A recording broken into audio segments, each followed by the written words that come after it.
Bismillahirrahmanirrahim. The topic of this discussion in this video is junctional rhythms, and there are three kinds of junctional rhythms. Number one is junctional escape rhythm, number two is accelerated junctional rhythm, and number three is junctional tachycardia. The junctional escape rhythm by definition is a junctional rhythm with a heart rate of almost 40 to 60 beats per minute, and an accelerated junction rhythm, the heart rate is from 60 to 100 beats per minute, and in case of junctional tachycardia, the heart rate is more than 100 beats per minute. So based on this heart rate or ventricular rate, these junctional rhythms are named. There are some features. By eliciting those features, we can diagnose the nature of the rhythm as a junctional rhythm. And as we all know that AV node is at the junction of atria and the ventricle. So any rhythm that is originating from the AV node, it is called a junctional rhythm. So when the AV node takes up the heart rate, or it becomes the pacemaker, the rhythm is called a junctional rhythm. And according to the ventricular rates, all the nomenclature we have discussed, like junctional escape rhythm or accelerated junction rhythm or junctional tachycardia, they are all named according to the heart rates. So what happens is that as the AV node is firing, the sinus node, which is also firing, it is either firing at a lower rate or at approximately the same rate. But as AV node is now the pacemaker or the main origin of the rhythm throughout the heart, so there are retrograde impulses that block the impulses coming from the sinus node.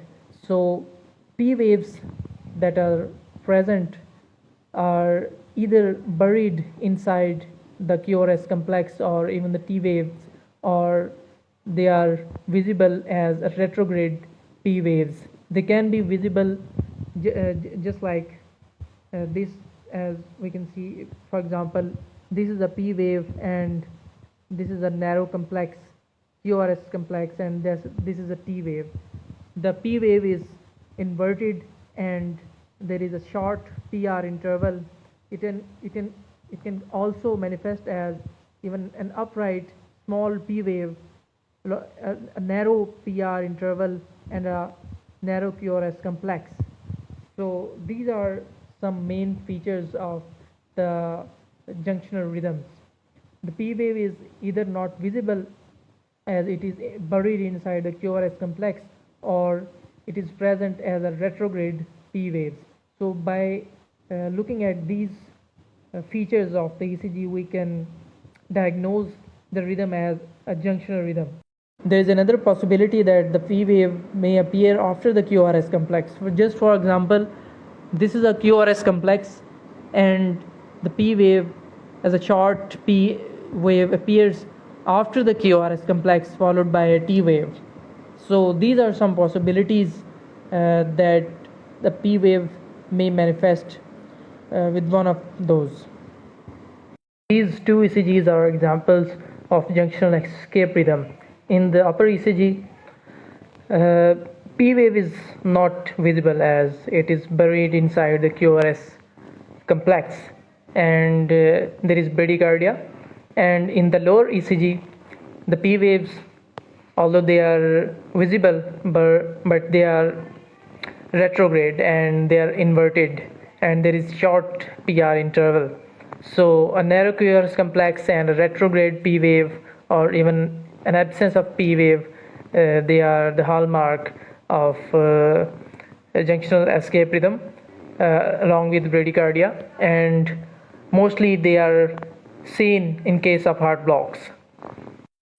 On the other hand, this ECG is an example of junctional tachycardia, And as we have already discussed that by definition, for junctional tachycardia, it has to be a ventricular rate of more than 100 beats per minute along with a junctional region. So if we just focus on the rhythm strip, we can appreciate inverted P waves or retrograde P waves, short PR interval, and a narrow complex. And P waves are upright in case of AVR and leads AVR and lead V1.